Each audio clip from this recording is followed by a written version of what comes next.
actually a very interesting matchup. We've seen multiple of these marksmen go against each other. All right, we're on to the Rift. All right. We figured out which champion it is. It has to be Neeko because Neeko, no other champion could cosplay Neeko and make it look like a different champion. Yeah. So it's going to be Neeko versus MF here for BRTT. And they are all marksman bans, as you can see.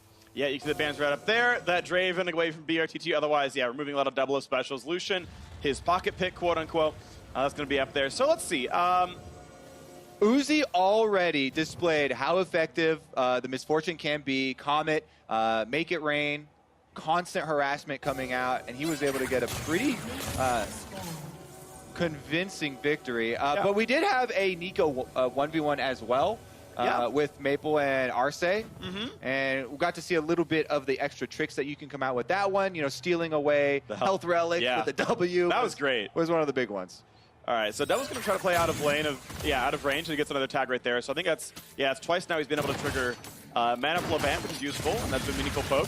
Keep in mind that any conventional bot lane marksman has less than 1 health per second regen as of mid-season, so poke on those champions means a lot. And with BRTT going Comet instead of something like Fleet, there's just not that much sustain available. Yeah, if you push them off the minion wave and don't let them attack and make use of the Doran's lifesteal, then it really does stick pretty well. Double lift here on the Neeko. Let's review for people because she's only been out for a couple of days here, and you want to get those blooms for her Q on a champion. You'll get an extra one, but it would be much better to get it next to a dying minion so you can try and get triple blooms and have the maximum DPS come out. You can also see the snare coming through, throwing it through minions. You can try and get to the speed up there and get the empowered route.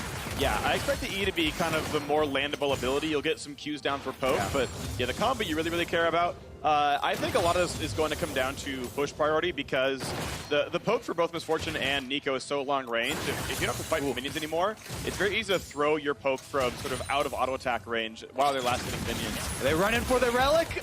Double Lift gets the snare. That's going to be a lot of hits on Q as well with it. Oh, good barrier. Good barrier.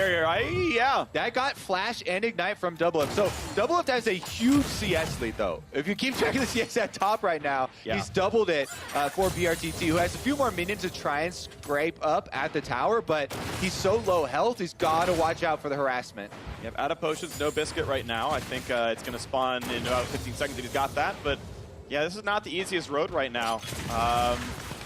There is summoner advantage though, so if there's a later all-in, BRTT has exhaust and Double has nothing.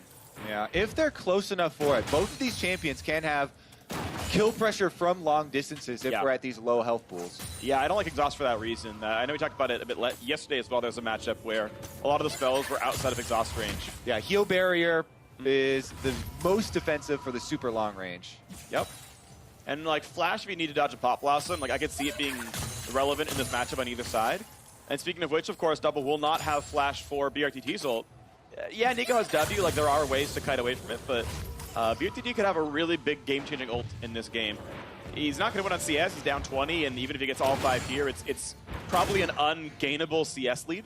Yeah, we saw Uzi go for lethality, try and get a serrated Dirk as early as possible, and that's what he's going to have to do. Go for the kill, trying to end it by taking down Double Lift rather than marching towards 100 CS. Yep, and Double Lift kind of eyes this, right? It's boost of speed to get out of the ult and the E, and a cloth armor to try to survive.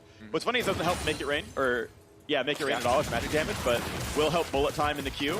So sends a clone forward to, I don't know, take a turret shot, but gets a Q there. Yeah, he got the extra speed up so he could steal the relic and take away any sort of extra sustain for BRTT because the minions ganging up on this cannon. I think that's enough ranged minions to actually get some momentum going his way. Nice Q though.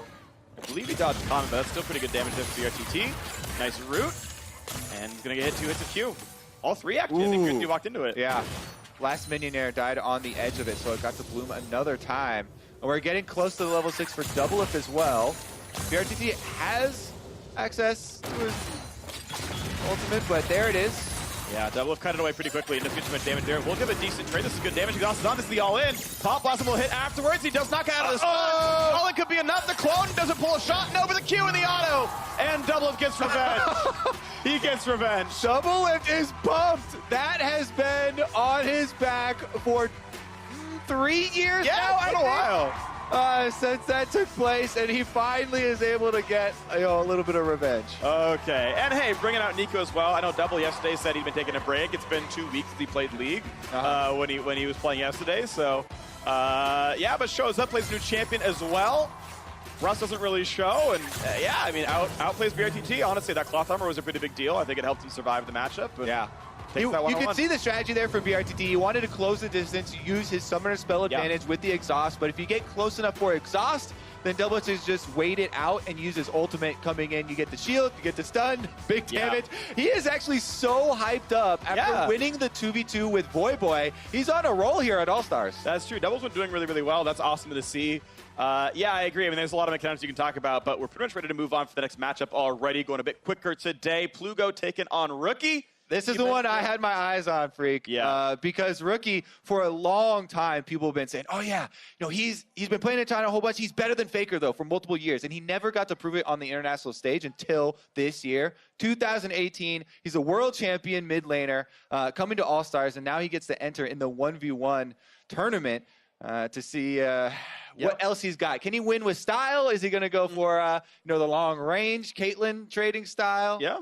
And of course, for Plugo, went 0-4 at Worlds Play-In. Unfortunately, it's always a hard road for LATAM South. Like it's tough. Their teams haven't done too well, but he definitely can have a chance to make a name for himself. Again, we've seen a lot of these upsets in the 1v1s and 2-on-2s. We saw the Doublelift and Voyboy took down both Uzi and Faker in their road. So those upsets can happen, and I think having more Kings Fall like Rookie dropping here, that'd be sick. And so Plugo on the Jace into Yasuo, that is spicy. This is a fun matchup here. We've got both with Ignite. Rookie taking the flash as well, though, for some big outplays. If you flash a Shock Blast, an empowered Shock Blast, that is more health than you're going to get off of just the summoner heal.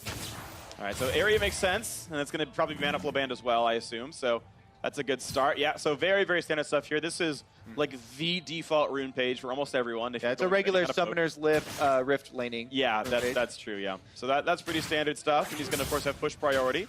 Yeah, I'm definitely watching for Shock Blast versus Wind Wall for how much Rookie feels like he can push the lane in, because I think he should lose priority early on, but yeah, that flash versus the guaranteed power of exhaust is going to be a tough one to watch for. All right, Plugo on Jace, getting the push early here, is able to move up the minions, try and push Rookie in. You can deny him easy access to Q charges, for the possibility of that knockup, as well as make him miss CS under turret. And that's the thing that we've seen get so many people an advantage in choosing how the late game goes with these 1v1s. Yep. And of course, even though every pro already moves when they're not hitting minions, Rookie is moving to help charge the passive. Uh-oh. Try to get that shield back as soon as he can. Missing some last hits. Yeah, that's a little bit down. I mean, 8 of what would have been 12 CS is not ideal. So if Rookie gets 4, he matches. And that's not too bad.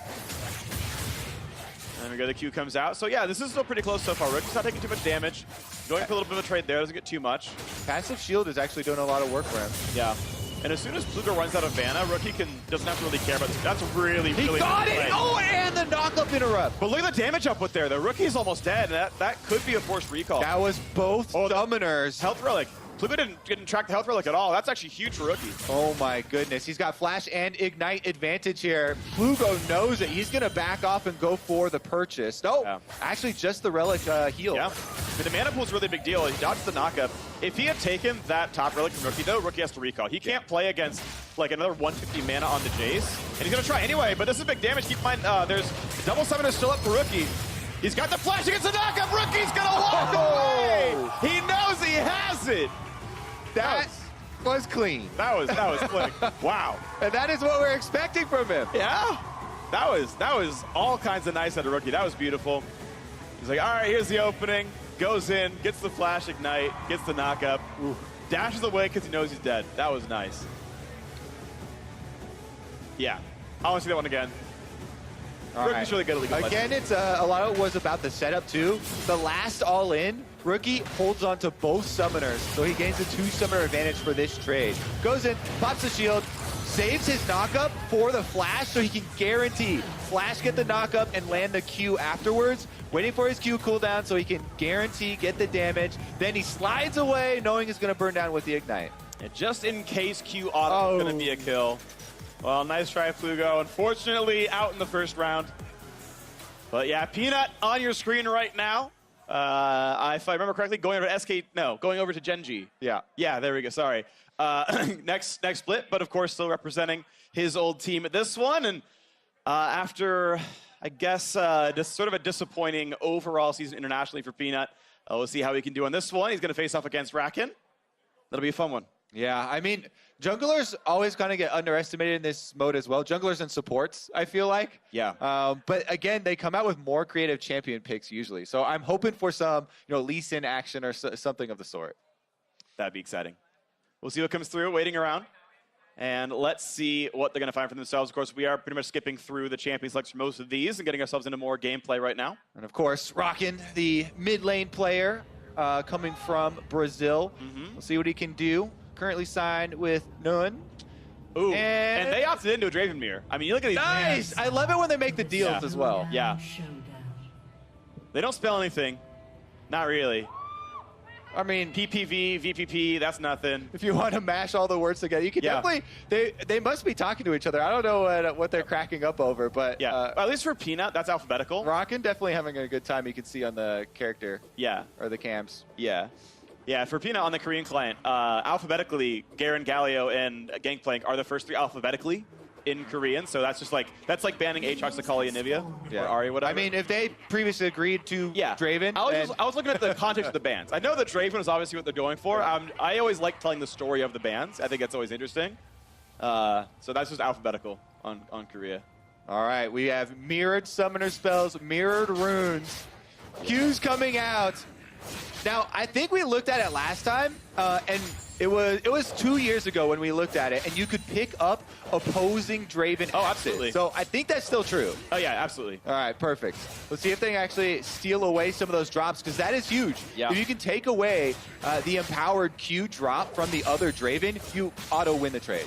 Pretty much, yeah. Tina actually dropped one of his axes earlier on. Doesn't really matter right now. He's got the mana to spend, but if you drop axes, it means you might not have a chance to hold two at a time. You can actually juggle three if your attack speed's good. You have one in the air, and you're holding one, you're throwing the third. So that's actually like optimal Draven is 3-axe combos. So Peanut this gets is right the here. push.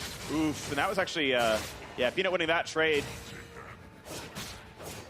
I mean, Draven mirrors have a tendency to go one-sided because once you get the momentum with the creep wave, you're just spamming axes from both sides. Yep. And you get the other guy pushed under the turret. You can get more lifesteal off. You can get better auto trades in between minion last hits. And Peanut now pushing him up against the turret. Let's see what Rakan can do.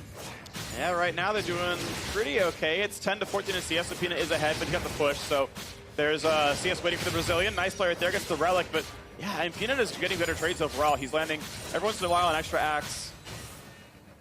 And it's running out.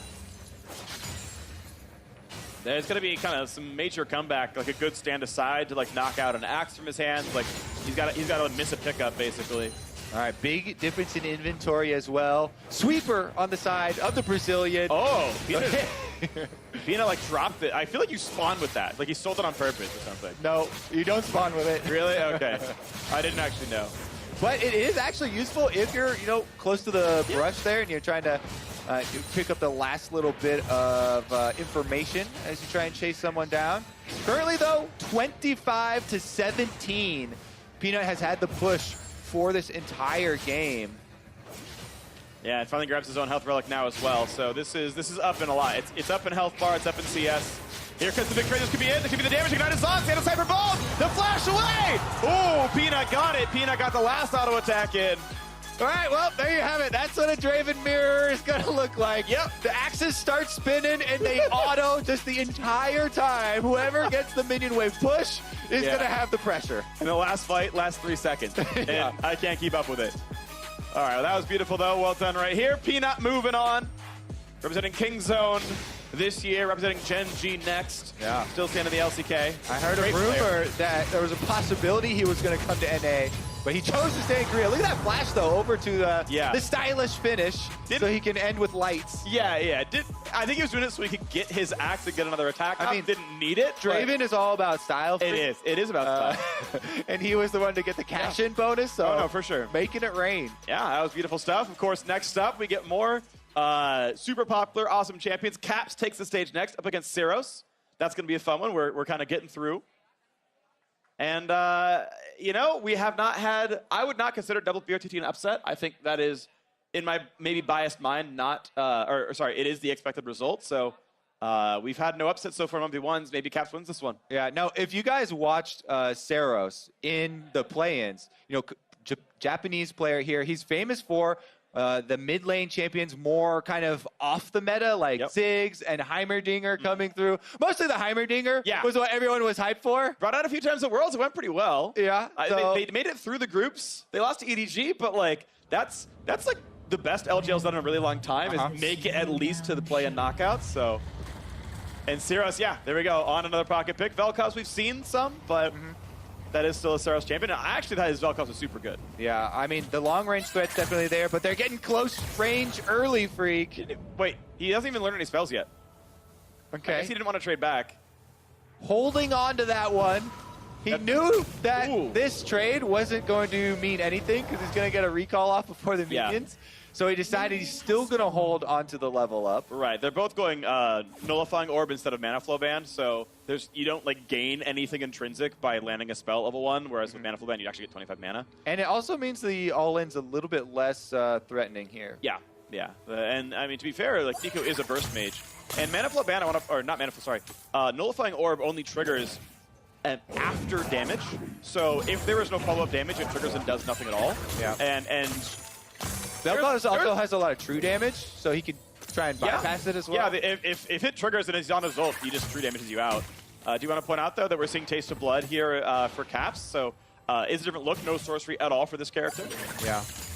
I mean, they did also recently nerf the base level for Ravenous Hunter. Yeah, sure. I believe he had that for more sustain in addition to Taste of Blood. I think that would be the only reasonably viable option in that tier. Yeah. So. But going Electrocute for the extra burst damage versus the Comet Poke. Q's going to go far. It was predicting Caps' juke, but Caps went forwards.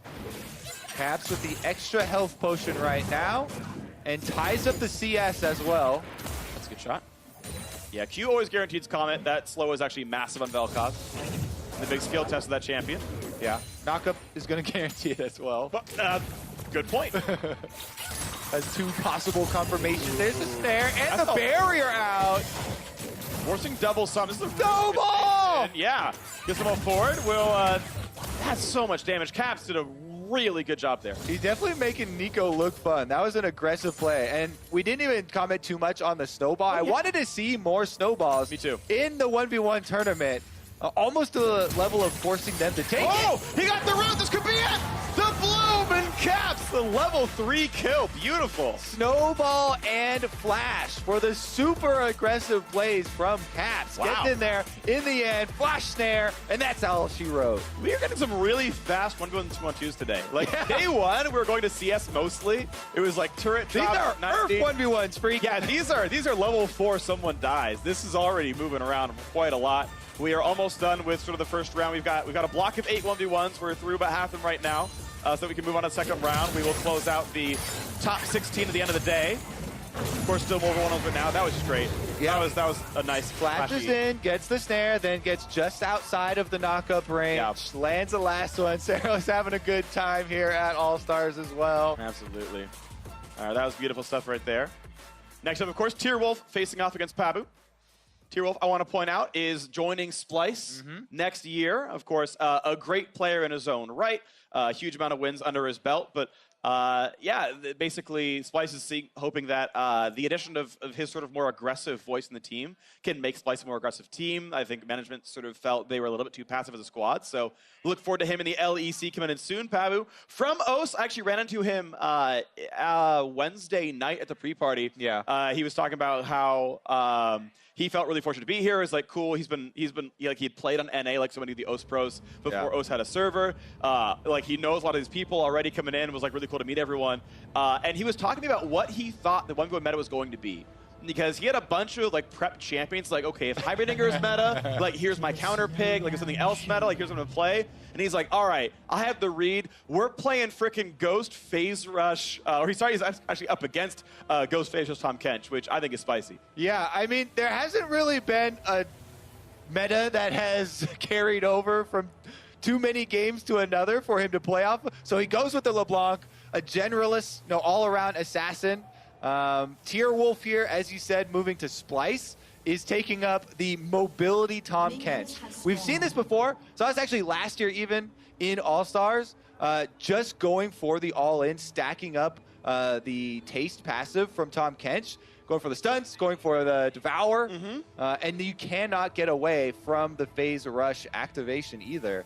We'll see it's a little bit more tricky with LeBlanc, with distortion, with the root from your chain, as well as the passive going invisible herself. But I'm kind of rooting for the melees. Whenever we have melees picked in this mode, I always kind of side with them. I don't know actually off the top of my head. Can you cleanse out of Tahm Kench W? I actually have no idea if you can. Out of his him belly? as an enemy, I don't think so. Okay. You can cleanse out the stun, but You can definitely cleanse a stun. Yeah. But I very much doubt you can just cleanse and pop out of his stomach like okay. cut your way out of there. Yeah, I mean, It's a possibility though. It is. I'm trying to think of like a good movie reference, and I can't come up with one. We're right not at 100%. Yeah, assurance. Twitch chat knows, Twitter knows. I'm not checking during the game. Now, one of the big things I really liked about All-Stars also, and you kind of touched on it with Tier Wolf moving to Splice, is how so many of these big off-season roster moves were actually with All-Star players. Yeah. And them changing regions very shortly here. So this is a chance for them to kind of enter the new region with a little bit of extra hype if they can do well. Absolutely. Ooh, yeah, these are really good trades too. Just like QW auto is really easy. Oh, chain goes down. He missed an auto. I think he actually stuttered it or something, but now he's ignited. Tiro has to flash away, but that is almost certainly a forced recall. Like, you can't stay in lane like this. Double summoners blown, most of the health as well. And the minions dying to the tower here. This is a 4 CS Tahm Kench. Yeah. And Tiro is staying so he can get XP, but keep in mind, Pabu is... Oh, he took 2 turret shots. Okay. He's still ahead, but yeah, QW auto will kill Tiro. Yeah, for sure. No great health will save you when you only have 125 base to work with. This is why I always root for the melees, Freak. It's a hard life. It is a hard life. He thought about buying boots, instead buy some potions, walk back to lane now. A lot of XP lost, so 6 is certainly coming first for Pabu here. Yeah. Os will get maybe something on the board here. That'll be nice. Mobility boot, or just brown bag boots, regular old level 1 is going to be a big difference in mobility, though. I'm not sure if that's going to allow him enough distance to stay away from the phase rush proc. We saw how difficult it was for Tier Wolf to get the all-in there, actually, with just the chain and distortion. If you also take into account the cleanse, being able to cleanse off even just the slow from the tongue lash. Sure. Good trade again. But the one thing I will give to Tier Wolf's credit is 100 CS win condition is very long. Yes, the game will run 10 minutes if it's a 100 CS game, but it also means that you have a second round. You can go for the all-in, burn your flash, and try, and you will not forcibly lose the game until you have a second opportunity. Yeah. And that, I think, is a nice window where you get 2 chances to make the all-in happen, whereas it's going to be a 10-minute, at least, sort of run to get 100 CS. Also, since the last time I saw Tahm Kench in the 1v1s, the Grey Health has been nerfed as far as you taking the damage and healing up the portion that you don't use. It's not as good as a sustain mechanism. Watch for, of course, down to half HP, and has that No Magic Mantle, but I do feel like Doran's Shield would have been better. I feel like maybe that was arguably a miss-buy. Maybe it wasn't going to change the result of the game, but something to consider. Yeah, I mean, maybe the possibility of him turning it into a Hex Drinker purchase was... Or a Cowl, yeah. Either way. Because he's definitely going for the all-in, auto-attack him down, victory, win condition. He's splitting his points now, too. It's 2 into Q and then 2 into Grey Health. So he's actually ranked out thick skin. Now he's got the ultimate, which can kind of start the all-in, right? You ult behind your opponent for full HP. Now they have to run past you to get back to safety. Plus the passive damage that you're going to get for auto attacks is not, insignificant. He's going to use it here. Go back, get his purchase. Yeah, I wonder this is your window. Like, this is your best chance to win. He's got his 50s. Oh, this is it. He's at the power spike. He's sold the No Magic Mantle. This has got to be it. Fastest catfish around now. That's true. Is he going to be able to use it to get, deep behind the LeBlanc? Distortion used! Distortion used! Here he goes! All right, this is the play. This is the way he wins. The chain is on. Auto misses the Q. No! And Tier Wolf does not have flash, but he is running fast with the Ghost. He's going to chop him up. You can't cleanse out. He's going to spin him into a turret, but no turret shot. Oh, that might have been it. All right. He still has more chances. Yeah, As he's you got a said, lot of time. 100 CS is a long time. But that was the ghost used there for himself, as well as kind of the surprise factor. I really thought the best opening would be with the surprise factor of coming back right after Distortion had been used. It was a good play. But there was a big minion wave, and he wasn't able to, keep LeBlanc pinned down. She's just so mobile. Yeah, not landing the tongue lash, and that is on Pab as much as it is on Tierwolf. Like, that was a big difference. I think Cleanse might have been up, so yes, if it hits, you still get away, but it's still damage. It's still an easier time into the W. Doesn't have to chase as far to get it. Like, that's a big deal. All right, Pabu holding all the cards now. Almost 60 CS for himself. Has upgraded Sork Pen boots, so he can threaten the burst damage as well as having the extra mobility. Takes a turret shot for that trade, but I think still positive here for Pabu. Regen's coming up. Tongue Lash at rank 3, so the 2 in gray health is enough for Tierwolf. And we are now about 6 minion waves away, if perfect CS, from the game ending. So 3 minutes if optimal CS. All right. That's the timer. Pabu, can he get all of the CS? Got the ranged minion. Yep. 6 more here. Melee number 1. This One one more. named Johnny. Johnny Okay. Dong. All right. Mike. Mike's down 2. All right, this one's Ike.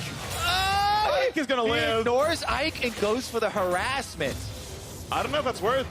I actually don't. I mean, I guess the more you harass Tierwolf, the less chance he has to all in you because he could just actually be killed. With Ignite backup, that's a possibility. Yeah, I think every opportunity whittling them down Yeah. should be taken. Yeah. Okay. Also, oh, that was nice. it's way cooler to win by killing them. So Yeah. even if you gain your advantage... Oh, here we go! And Debbie's down for a few more seconds. Chain's gonna land. That's a good route. So now Tongue Lash, but I mean, okay, flash auto. That's ult. Oh, that would have been the slow into maybe a chomp, but of course no turret range. Well, he got the relic.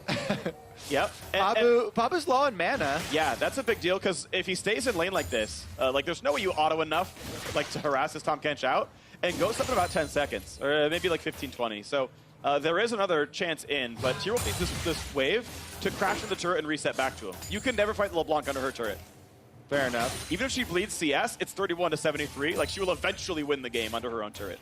Yeah, Pabu here doesn't even really feel the need to go replenish mana. You can just auto-attack minions, get the Doran's regen coming through. Yep. Wait it out. Tierwolf, you can't really threaten it all in. There's no sustain, and he's sitting on the speed boots and a dagger. That is one of the most tragic inventories. That is really tragic. Check in on. Oh, Ignite is on. I think he popped Gray Health here. It actually blocks more damage, but he'll live. It's fine. I think it's one more reset, then you have to try one more time. He actually burned Ghost to get away. Yeah. And Pabu's 3 waves away. He's this plus 2 more waves if there's a cannon with perfect CS. Oh, now he's got a second dagger coming through, though, for quicker autos. That is 2 stabs. The fork and the other fork. Yeah. All right. I think multi-pronged assault here. Pabu going to be able to collect both of the health relics as well and easily shove in the wave. So Tierwolf, he's only going to get one more chance at it. Do his best, try and clear out these minions to open up some area to work with. And then just straight run at the LeBlanc. He has no extra summoner spells to surprise him with. Maybe Abyssal Voyage comes off in a couple seconds before the minions come through. Yeah, and he wants to be under his own turret. Like, he actually would have preferred this wave did not reach the turret and stayed outside of range and just collected up and stayed around because he needs that runway to chase Pabu down. Again, it's only 2 to 3 waves left to last hit here. Pabu's getting decent enough CS. About 11 minutes in, this game is over. All right. Tierwolf looking for his opening. Cannon down. And this ult is without summoners. It's just the ult into just hoping he has the damage. So there's a chain, and Pabu's going to push him away. This is good damage. Ult chain means a lot as well. This is a chunk of burst right now. Gray health on. That's going to time out, though. And I think he just has him. And that's it. Os on the board. Pabu knocks him down. Yeah. LeBlanc there, after he evades the first 2 all-ins, just holds so much more in inventory, so much easier for him to take him down, and Tahm Kench unable to make it happen. Yeah, and I actually know from talking to Pabu, like, he was hoping to go a bit far. Like, he knew his first 3 opponents. He's like, round 3 is Faker, like, round 2 is this guy. He was like, I know I have to play, like, Maybe get 1 or 2, but it's going to get tough quickly. Yeah. So far, doing okay. He outplayed the Tahm Kench. Yeah, I mean, this replay is, we got to see a lot more of the work earlier on in the match. At this point, it's just hard. You know, Tyrolf there does a little wiggle. He's having fun at the end, knows that he's got very little chance. Yeah. Goes down to the double chain. Yeah, Papu's next opponent is Doublelift, by the way, in Game 5 of the second block. Ooh. So, and then, as he told me 2 days ago, his third round is Faker. I'm believing him. I haven't looked at the bracket yet myself. I'll prep that one the next day. But, yeah, that's going to be tough. So now fellow OS teammate Triple is up. He's up against Westdoor, which is going to be a whole bunch of fun as well. Nice. Exciting. Can we get some Westdoor Fizz or TF action? That would be great. For old time's sake. We haven't seen it in such a long time, but hopefully he comes on through. And we get another all-in matchup. All right, of course, yeah, we had seen this wonderful mid laner Triple at Worlds recently. Unfortunately, as OS does, didn't go too far at Worlds. A bit unlucky there, but Westdoor, right, he's done good things before. Haven't seen him a ton more recently, but you know, few world performances there as well. A couple of top 8s. People were actually rumoring Westdoor retiring, and I think it's happened a couple of times as well. He keeps, you know, he's got a family and everything, and but he's still relevant and he's still playing. So let's see what he can get now on the Pantheon, coming through, and Triple just walks into the same brush. Yep, throws in a Q. This is kind of the classic grass Caitlyn, by the way, as you can see, getting some health and sustain off those autos. This is something that has made its way into solo queue that I am not a fan of, Freak. Okay. I have played against many of them. It's super annoying when your bottom lane has that much sustain and constant push pressure. So they've brought it to the 1v1 Howling Abyss here as well, and we'll see if he can have similar effectiveness. Already getting the push, had the early harassment on Westdoor. Westdoor has always been a guy to look not at CS though, and look at kills. You know, even when he's playing on Summoner's Rift in mid lane, he's trying to get the kills, roam around, assassinate people, falls down in CS pretty frequently actually. I do gotta call out one thing for Triple though. He is running Shield Bash, which I guess he has Barrier for.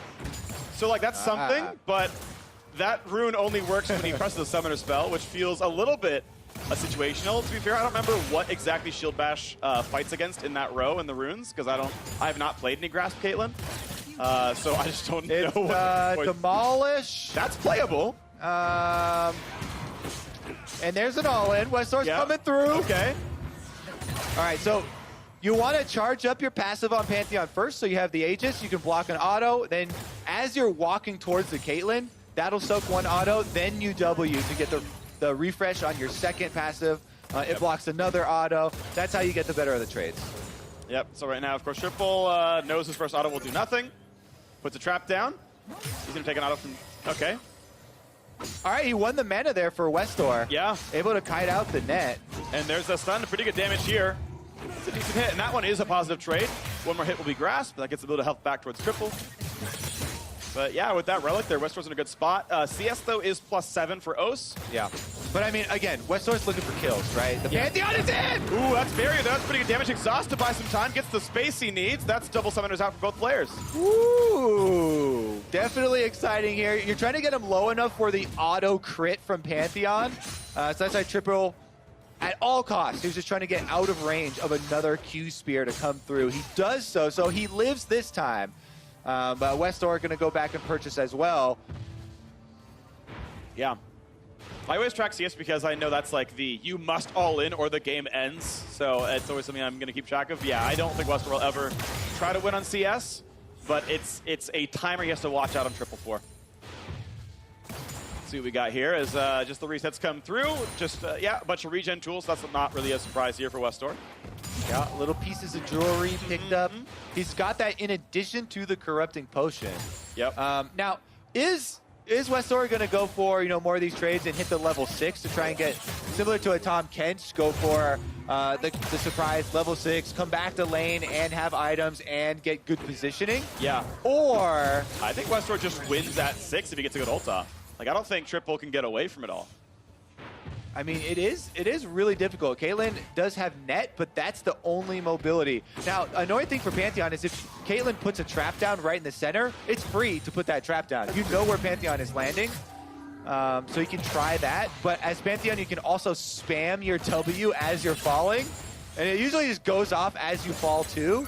Yeah. And you'll end up getting trapped plus jumping and getting a stun. All right, we'll see if that interaction happens then. So far, Triple's just pushing. I think Demolish is going to mean a lot. That's actually a really anti-time net because he gets away from a little bit of that E damage. I think he maybe got away from one of the ticks. Westor is going full sustain though. You said he's got both of the regeneration items as well as the corrupting potion. There's the level 6, and already Triple playing really far back. Yeah, and now Westor wants to spend as much time as possible in Fog because at any point he might be channeling ult, and just the lack of information should be enough to make Triple play weird. I actually feel like I can see him in Brush a little bit more, just again, because at any point that might be a channel. Let's see if he actually goes for it. Not hovering in the brush. He's trying to catch back up on CS. Maybe Westor wants to get another purchase. That's a nice cue. He knows the auto's going to be blocked by the shield, but still just barely landing that filter for Peacemaker. Triple still has a biscuit as well in inventory that he can pop when needed. Yep, and with Time Warp, it means the first half it'll be instant. Yep. So you can chug that late and get like 7% max HP back, which is not bad. Very useful. Definitely should keep it for the all-in. Yep.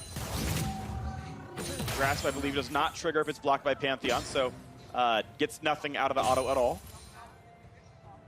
All right, Westor probably going to have to go purchase. I mean, there's not much a Pantheon can do to the Caitlyn at tower like this. I feel like going for the all-in there is really an unnecessary reduction in your chances for success here. Even though you can block tower autos as well, you want to use those for blocking the Caitlyn autos. Yeah, the Wave's just in a really rough spot, though. It was stacked up a bit large and was out of turret range, so we needed to get that push finished.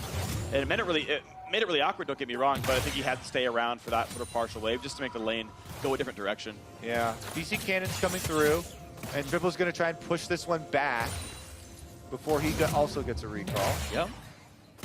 All right, he's got the extra speed boots. More Swifties coming out. The day of Swifties for us. Oh, he's trying to catch him right now on the recall. He gets it. There's not much mana, so he's going to get stunned. Pretty good damage there. Summoners are available to burn them, but that's going to delay the recall, deal some decent damage. Westor really to some CS. It's intelligent from Westor. He knows by the timing of his Ignite and Flash that the barrier is up as well, and probably the exhaust. So he doesn't go for the all-in under the turret, knowing that double defensive summoners from Triple would outweigh that opportunity. I honestly did expect more damage coming through, though, with the ult landing, because that was almost the center. So that was going to be a high damage ult. I'm actually shocked how little damage Triple actually took.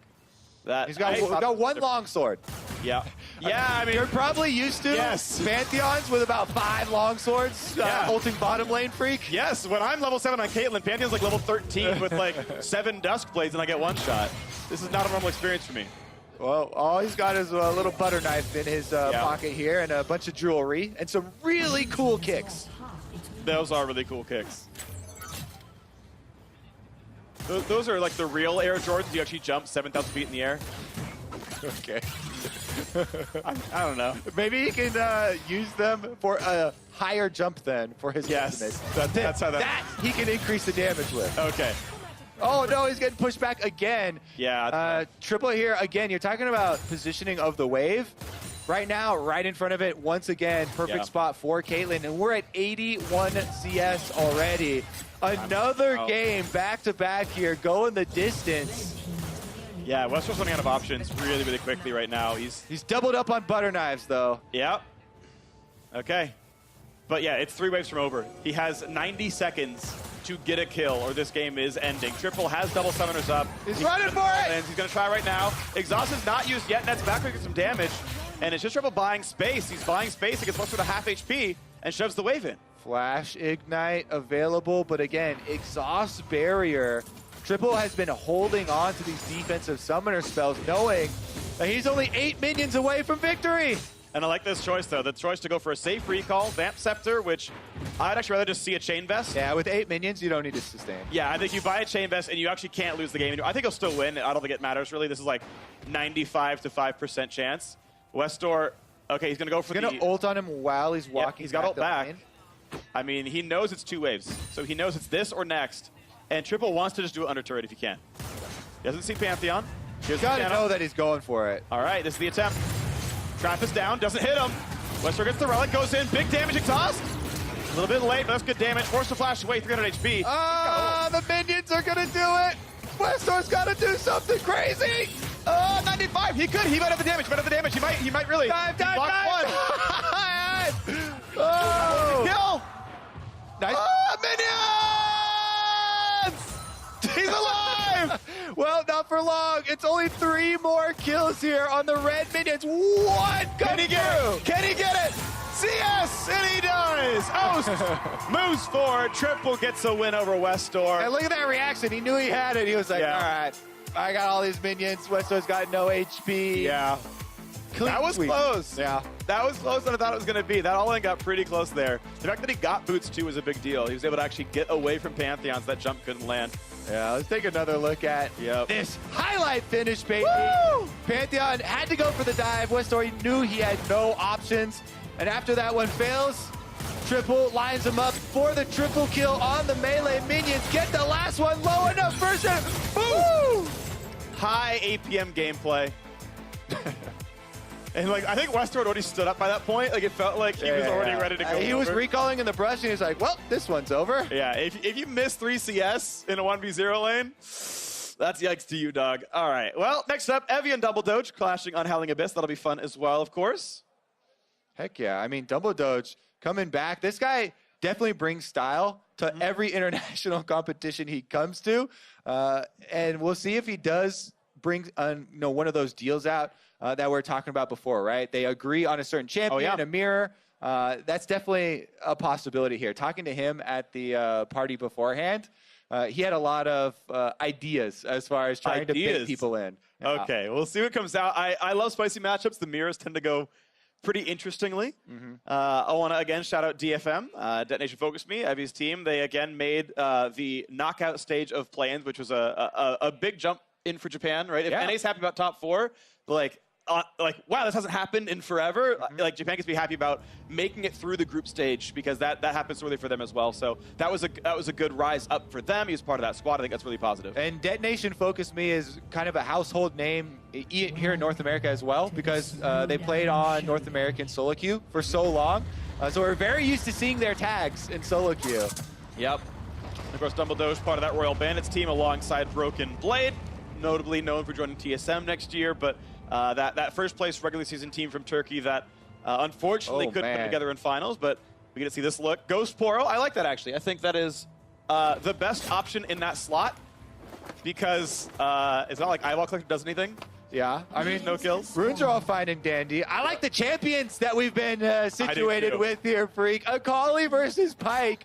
These are actually, if you look at high yellow right now, 2 of the scariest mid laners. Pyke has moved over from support to mid lane terror. Yeah. He scales a bit better now, especially with damage that people have been building, and the mid lane has actually been so annoying for people to deal with. I actually have a decent amount of faith of him going up against something like Akali, which, people are used to. Banning. Yeah, there you go. I also enjoy, by the way, that there is an assassin-assassin matchup where these players are playing champions in their roles in meta. Coming up to support, there's Pyke, there's a collide for the top laner. Yeah, it's actually hype how that all worked out. You get an assassin-assassin match and you're like, yeah, this is legitimate. All right, let's see if he can prove it here. The early shove goes to Akali. Does have the AoE easily to spam out those knives. Pyke has no such tools because, designed as a support champion, not to control minion waves. Yeah. You can ult them after you get a kill on your ult. You can ult before. And then it's, okay, you can. But it's a great excuse after you get a kill and you're like, you know what, the ult reset, I'm just going to go ahead and help you clear the wave, buddy. CS real quick. And you don't really want to use your stun through the minions for that because that's mostly going to be for your all-ins. But technically that is AoE. Ooh. Dumbledore's managing to snag that Shuriken, prevent the cannon CF. Okay. Heavy positioning very far forward. Oh, gets a stun, but Akali's in a shroud outside the donut, comes in for an auto attack, lands a Q as well. It's electrocute. And Dumbledore, not having a good time with that trade. Yeah, doesn't get out of the vision yet to heal either. Yeah, it stores forever, so you can kind of do it whenever you want, I guess. I mean, whenever you want until you get killed, because you only Okay. have like 200 HP or something. Fair. That's a good point, Kobe. I'll give you that one. Oh, Cannon, he misses it. Every AD carry everywhere, crying out. Oh, the cannons! When your support doesn't get the last hit on the cannon. Yeah. I'm glad Pyke goes coin normally, though. It means I don't have to worry about that. I get Okay. small myself. Okay, another big trade. This is going to be some good damage. Good stun. Turns on Aftershock, but the Doge will need to eventually turn that gray health into real HP. Press W, gets it. Yeah, Okay. you can slip out right now. Yeah. All right, not too bad. Maybe he moves back into the minions. Yeah, big CS lead for the Akali. Good jump away from that stun. Goes right back in for the trade. Yeah, that was both halves of E and an auto attack empowered. Out of energy, though. So Double Dodge does have control of the minion wave. He's trying to climb back into it, but again, the early CS lead established so decisively once again Yeah. that for the remainder of the game, it's probably going to be Evie calling the shots and Double Dodge trying to make those aggressive plays to look for a kill. Yeah, and not only did the CS go really well, the actual sort of harassed it as well. Evie only burned one health potion, what he bought with a Doran's shield, and Double was burned through all three he bought with that longsword, so definitely a lot more damage was dealt as well. Health really picked up is nice, it keeps the mana pool topped off, but yeah, certainly. Oh, that's actually really big. Okay, no stun though. Yeah, nice little tumble there from Evie to get out of the stun range. But yeah, 32 to 17 in CS. This is not going away from Evie for a while. But level 6 comes in for him first. All in potential. Both of these assassins at level 6 can easily go for 100% to 0. So CS might be a thing in determining how the late game goes, but I think once they both have access to ultimates, they'll be willing to press those buttons. There is one thing I think is positive for Double Doge, by the way, which is that almost every damage tool he has that's not an auto attack is skill shot targeted. Yep. So if Akali goes in the Shroud, like you can just land your skill shots through the Obscurement anyway. Get she's under turret, she's fully revealed. I think Red Trinket will give you the outline. Yeah. So, the X is a decent AoE too. Yeah. So even if you don't have perfect vision, being able to land it is definitely a possibility, even under Shroud. All right, Shroud does come out. Maybe Double Doge. He's pretty low on health and mana, though. I doubt he forces anything. He's got this Relic. That's not too hard to get to. I don't think it's worried about Evie fighting him, but he wants the CS. All right. Wow, he actually gets zoned off the Relic. That's... Yeah, I could have got the Relic and dropped one CS. I think it would have been worth it. Evie could get it an easy E. Oh! No, not quite the pull. Ooh. Yeah. I mean, that was a really risky stop right there. Yeah, that would have forced Evie W pulls it off, though. Yeah, that would have forced W and ult out of the Akali. All right. Well, 47 to 25 is certainly not going to be close in CS. We know that for sure. The ult can also be used to dodge there for Pyke with a little bit of a jump. But, yeah, not much he's going to be able to dodge. He's running out of options. Down to 54 CS here, so still looking at about 10 to 11 minutes for this game to close out on CS. He did get enough money for Hex Drinker. That's big. So that is one of the best all-in items you can purchase here for Howling Abyss, given a limited income. Of course, Akali getting the gun, or the half the gun blade, gets the Bilgewater Cutlass. So the on-defense slow is not bad. That can definitely help. Since it's hard to land the slow on the Q, you have to like get your distance just right. Yeah, it's really hard to pin Pyke down, even with something like a That's true. Bilgewater slow. So I still feel like Double Doge is the one that gets the pick when the all-in happens. And Evie's just going to try and react to what comes out from the Pyke here. See if the flashes come into play, because both of them do have the possibility. Okay, possible stun. Does actually land it, and he knows he did because of the Aftershock triggering. Gets some damage here. This could be really good. This might be enough damage. Ignite goes down! Nice spots, but yeah, that's a good kiting away. The E gets out. Knows he was not in ult's execute range. And this Akali's going to have some sustain. Has enough energy now that the Q heals, so that's about 80. Yep, lifesteal autos. Yeah. And that trade has not a lot of extra value now. Okay. Demolish is an interesting little wrinkle here, though. And that's Do you think it's possible? Yeah, that was a lot of damage. It's possible to try and push a turret down with Demolish, even if you're this far down in CS. I think if you're allowed to play your plan, I think you get turret before CS. But Dodos has to keep lane control. It's pretty insane. It's almost 70 CS already for Evie. Yeah. Yeah, so you have 5 waves if it's perfect CS. Which, actually, that's probably not enough time, but it won't be perfect CS. So you get, like, maybe 7. Yeah, it's going to be close. Also, the level advantage is huge. It's different for every champion, but if you equate the gold value to just the stats that you get for leveling up, it's around 500. Yeah. A little bit more for most champions, actually, that use mana and something like that. Yeah, Pyke has really high per level defensive stats because he can't turn health into health. Okay, Oh, here we go. Again, does not get the stun, though. There's a lot of space given up there, and Evie, yeah, in control, puts double up to the half. He goes for the first half of the ult, he can get a kill. Does he risk it? Hex Drinker is popped. He's gonna heal back up. Ooh, that's big damage. He might get the kill. The ult is not enough. Evie takes him down.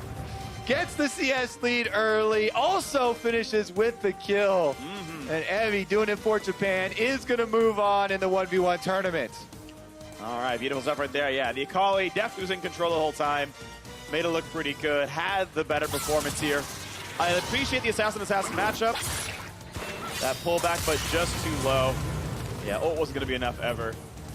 Yeah, too much small advantages built up to really get an outplay there at the end. All right, well, there's the handshake. We've got one final matchup. In the first round of the 1v1s, that is Licorice on your screen. He's up against MLXG. Oh! One of the 2 starting junglers for Royal Never Give Up, who did have a slightly early exit to Worlds. They dropped to G2 Esports in a shocking 5-game upset. Exactly. Not only was it, slightly early, but they were favored to win everything the whole year. And I don't just mean everything at Worlds. They won everything leading up to Worlds as well. Yeah, they won LPL twice in a row. MLXG himself came in to close out that final victory in the summer split over Karsa. They, of course, won MSI. That was a good performance. They won Rift Rivals. RNG was the team of the year until that G2 upset. Huge ups to them. Cloud9, huge showing for them as well. Let me tell you, though, something he did not win. Rookie of the split in North America, which Licorice did in spring. That's a good point. There are no spots for that. And look at this matchup, Zed on Zed. GHU. Those, well, he's banning in Mandarin, simplified Chinese anyway. Yeah, I mean, and by the way, that's MLXG. If people haven't heard this story, I mean, he's been a pro player for a long time, and we told it a lot, but stands for Spicy Hot Pot, or the abbreviations that they use to try and order it. Yep. So that's why everyone always refers to his big plays as, Spicy Hot Pot. Licorice, meanwhile. CAN, Corki, Amumu. Once again, yep. Second time he's banned that. Realize that CAN is a better acronym for Canada than... I'm pretty sure CND is the acronym of one of the Brazilian teams. So that's you're just representing the wrong region at that point. That's probably true. Yeah, I like that they organized the skins too for this though, because this is my favorite Zed skin now. The Draven 1v1 was the same. They were both Soul Reavers, so I appreciate that. It used to be Shock Blast. Shock Blast? Shock Blade. That makes more sense. Yeah, Shock Blast is base Zed. You ever played Jungle Zed? I did when Insect did it. Okay. You remember that? Yes, I do. That was like 3 or 4 years ago. Actually, probably 4 years ago. Yeah, it was before he went to China, so it had to be before 2014 Worlds. Yeah, and he did it, and he had success. I think they won the game. Yeah. So this was 2013 at least. But not since then. Yeah, okay. So 5 years ago, you played Jungle Zed. That's roughly my experience with the champion as well. Oh, they're about to get level 2. Ooh, okay, they both actually missed double shuriken. Both players able to sidestep away. That is actually a large portion of the damage. Taste of blood triggers, bit of damage, bit of health back.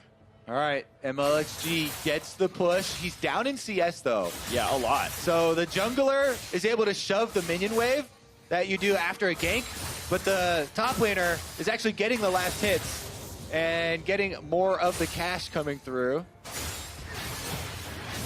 Yep, that's good. Okay. Yeah, if you land WE, the Shadow sort of self-AoE is a slow, so that actually almost guarantees that you land the Shuriken, so Licorice burning his Shadow to kite away from that. Grabs the first Relic, should have a... Has health advantage and energy advantage. Yeah, they both electrocute though. That's important that you are able to answer back that Keystone. It's a really big deal for your trading combos. All right, minions built up here though. It's going to be kind of hard to trade into the wave, so Licorice just looking to clear out. Oh, that's big. Nice play by... Oh wait, he went in to take an auto attack, but he took a turret shot for it. Yeah, I think it's still fine. I think it was still a better trade there for MLXG. Yeah. Also has another Relic to go for here. Sitting on only 17 CS though, as we said, Licorice is getting the last hits. But now, good kill. He's dead. Oh, he's dead. What a play. MLXG knew he had the damage. Hey, MLXG does it. Flashes in with the Ignite, gets the kill onto Licorice. Okay. Well done. Yeah, the health bar is getting a little bit low with Ignite on Assassin. 400 HP is enough for an all-in, and he gets it. That was nice. Doesn't focus on the minions, just pushes them as quickly as possible to get the level advantage and get the harassment opportunities. That Q means he knows he has it. Flash E, not even the clone, just goes in. And yeah, Licorice knew he was dead, so he walks back for an auto. But that is nice play. That is nice play. Well done. MLXG will advance forward as well. I believe Rookie had one. So OS advanced 2. LPL advanced 2. LJL. Yeah, they did. Sadly, NALCS only got to get the one here. Doublelift going forward, Licorice not. And so we'll see what comes in for the rest of it, though. I mean, we are going to see the top 16 at the end of today, and then the final day will go from top 8 throughout the finals. Uzi to defend his title. As we whittle it further and further down, I wonder if we're going to get more and more Caitlyn Varus style matchups, or we're going to actually get people the opt-ins, more Zed mirrors and the like. I'm going to go towards more opt-ins because I think as you pair down, you tend to see the favorites winning more often than not. And they talk to each other more. Yeah, and so Double Faker are like, hey, let's play this together, right? Double Uzi, like, they'll have that conversation, whereas you don't have that when it's like Doublelift versus Zeros. Except for maybe Uzi is the exception there, because Uzi last time when he won, he plays a marksman almost every time. He did play a couple mages. Yeah. Either way, great player. So Licorice is headed to the State Farm Analyst Lounge to join Shox and Tierwolf to break down the 1v1s. Walking in right there. This is going to be an exciting one to watch for. Thank you very much, Freak, and welcome indeed to Tierwolf and Licorice.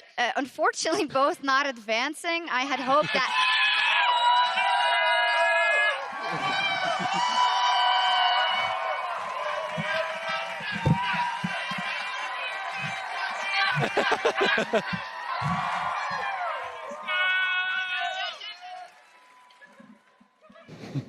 The hug.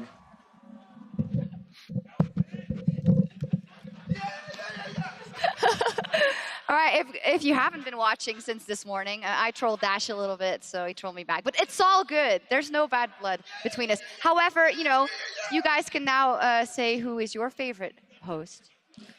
No, you don't have to. I don't want to put you on the spot. I don't want to put you on the spot. Anyway, you guys unfortunately didn't advance in the 1v1s, but it was explosive. So maybe let's start with yours. You picked Tahm Kench. Yeah. Tell me about that and why you went for it. Well, I was told by some people, I'm not going to mention them, that Tahm Kench was good in the 1v1s. Yes. It actually was. I think I would have kept my flash level 2. I could have actually killed him with the first ulti. But there we go. It didn't really work out. I tried. I missed all my Qs. I didn't really play well. But if I would have gotten that kill, it would have been epic. I think that the Fast and the Furious Tahm Kench is a fun play. It did look cool, but when you missed a couple of tongue lashes, it wasn't. And there's the reaction, of course. What did you say? Because you can hear each other, right? So. Oh, I don't know. I don't really remember what I said. But were you swearing? Is that why? No, we were laughing the whole time because I was like threatening him that I was going to eat him. Yeah. And he was like running away. So I don't know. It was pretty fun. We had more fun in like the voice comms and trying to actually kill LeBlanc. Okay. What about yours then? Because that was a pretty intense matchup, Zed versus Zed with MLXG. Yeah, we decided before the game we were going to play Zed versus Zed. I thought I had the edge going into the matchup, to be honest. You're a top laner. Like. So, he told me to go easy on him. Yeah. But then he just killed me. What was your mistake in the end? There was so many. There was just so many mistakes. There were so many mistakes. He was really happy as well, advancing in that. There we go. How is it? Is it very stressful to play to 1v1s? I mean, you were on the world stage. You got incredibly far. How is this then? How's this? I mean, it's just fun. Yeah. I was having a good time on stage. Like, we're just talking to each other in comms. Yeah. Is it cool to talk to all these players that, you never get to be in this sort of a setting with these players? Usually you probably don't interact with them at all if you're at Worlds and you have to play against them possibly. So how is that?